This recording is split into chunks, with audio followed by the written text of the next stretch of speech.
বন্ধুরা, আজকে আমি এই দুটি কাপ দিয়ে ম্যাজিক করে দেখাবো এবং পরে শেখাবো যে ম্যাজিকটা কিভাবে হলো। তাহলে চলো দেখাই ম্যাজিকটা কিভাবে হচ্ছে। কাপের মধ্যে দেখো জল আছে,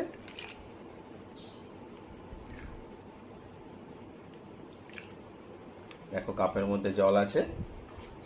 এইবার আমি একটা জাস্ট ম্যাজিক করব। হাতে জল নিলাম, দেখো এই জল থেকে একটি কয়েন বেরিয়ে আসলো। ট্রিকটা কিছুই না, এই পিছনে আমি একটা গোল কাগজ সাদা রঙের কেটে নিয়েছি এবং টাকাটা এখানে, কয়েনটা এখানে আমি লুকিয়ে রাখলাম। এই যে এবার আমি ম্যাজিকটা করে দেখাচ্ছি তোমাদেরকে, ঠিক আছে? দেখো ম্যাজিকটা কিভাবে হচ্ছে। এই যে আমি জলটা, আমি মেন ট্রিকটা হচ্ছে এখানে। এই যে যখন আমি হাতটা ছাড়ছি, এই দেখুন কয়েনটা আমার হাতে চলে আসছে। এই যে এইবার আমি জল ঢালবো এবং দেখাবো যে কয়েন চলে আসছে। তো কেমন লাগলো বন্ধুরা? আশা করি ভালো লেগেছে।